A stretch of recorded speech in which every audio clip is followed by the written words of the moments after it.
రైట్‌గా AP, తెలంగాణకు సంబంధించి గోదావరికి వరదలు పెరుగుతున్న నీరు పెరుగుతున్న నేపథ్యంలో ముఖ్యంగా ఏపీకి సంబంధించి విపత్తుల శాఖ ప్రత్యేక లేఖ కాసేపటి కిందట రిలీజ్ చేసింది. ప్రస్తుతం రాష్ట్ర వ్యాప్తంగా గోదావరి పరిస్థితి ఎలా ఉంది? భద్రాచలం దగ్గర నీటి పరిస్థితి ఎలా ఉంది? గోదావరి రాజమండ్రి పరిస్థితి ఎలా ఉంది? పోలవరం పరిస్థితి ఎలా ఉంది? ప్రస్తుతం ప్రజలు ఏ విధంగా ఉండాలి? అధికార యంత్రాంగం ఏం చేస్తుంది? అన్నది క్లుప్తంగా వివరించిన పరిస్థితి నెలకొంది. గోదావరి వరద ఉధృతి అయితే మరి ప్రస్తుతం పెరుగుతూ వస్తుందంటూ కూడా విపత్తుల శాఖ ముఖ్యంగా ఏపీ విపత్తుల నిర్వహణ సంస్థ అయితే మాత్రం తెలియజేసింది.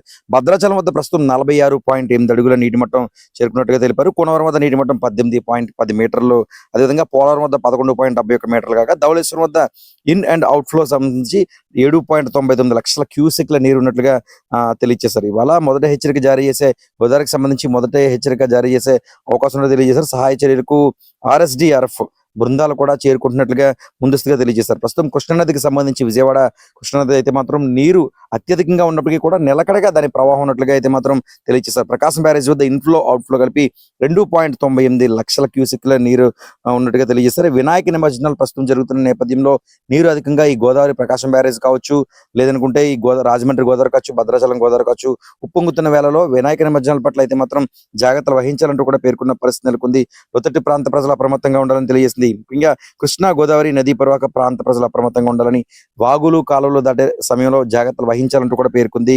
ముఖ్యంగా ఫ్రైజర్ జైన్ ఎండి విపత్తుల నిర్వహణ సంస్థ అధికారి అయితే మాత్రం కాసేపటి కిందట ఈ రోజుకి సంబంధించిన ఈ అప్డేట్ ను అధికారికంగా ప్రకటించిన పరిస్థితి మాత్రం నెలకొన్నాయి. ప్రస్తుతం ఏదైతే గత 2 రోజులుగా కాస్త చాలా గోదావరికి నీరు తగ్గుముఖం పడుతుంది అనుకునే లోపే మరలా ఈ రోజు మరలా గోదావరి అంతకంతా పెరుగుతున్న పరిస్థితి మాత్రం నెలకొంది. ఇప్పటివరకు మనం చూసాం భద్రాచలం వద్ద నీరు ప్రవాహం ఏ విధంగా ఉందని వివరించడం జరిగింది. అదేవిధంగా రాజమండ్రి ధవళేశ్వరం కూడా అంతకంతా పెరుగుతున్న పరిస్థితి మాత్రం నెలకొన్నాయి. కాసేపటి కిందట తూర్పు ఏజెన్సీకి సంబంధించి కోనవరం ప్రాంతంలో సబరి నది దాదాపుగా బ్రిడ్జిని తాగుతూ ఏదైతే నేషనల్ హైవే ఉందో నేషనల్ హైవేకి సైతం నీరు చేరుకుంటున్న పరిస్థితులు అని చెప్పి విపత్తుల శాఖ అయితే మాత్రం పేర్కొంటున్న పరిస్థితి మాత్రం నెలకొంది. ఇలాంటి తరుణంలో అటువైపుగా రాకపోకలు కొనసాగించేవారంత కదా జాగ్రత్తలు వహించాలంటూ కూడా అధికార యంత్రాంగం కాసేపటి కింద అప్రమత్తం చేసింది. మళ్ళా కోనసీమకి ఈ వరద ఎఫెక్ట్ అత్యధికంగా ఉండే అవకాశం ఉందంటూ కూడా అధికారులు పేర్కొంటున్నారు.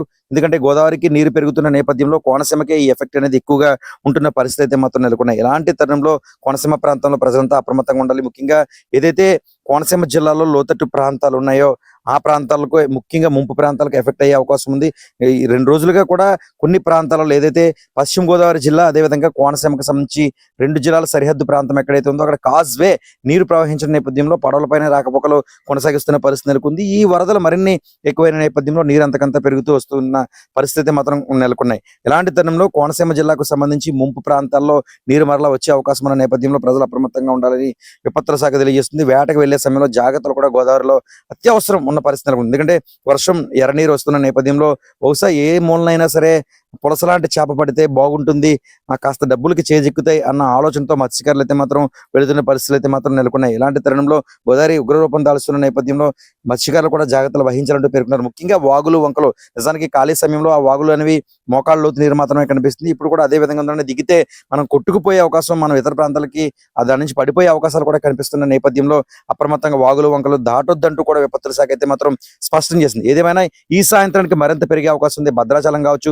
రాజమండ్రి ధవళేశ్వరం కావచ్చు, గోదావరి అంతా కూడా అంతకంతా పెరిగే అవకాశాలు ఉన్న నేపథ్యంలో ముఖ్యంగా భద్రాచలం నుంచి రాజమండ్రి వరకు గోదావరి పరివాహక ప్రాంతం ఏదైతే ఉందో అంతా అప్రమత్తంగా ఉండాలని ఏపీ విపత్తుల శాఖ అయితే మాత్రం తెలియజేసింది.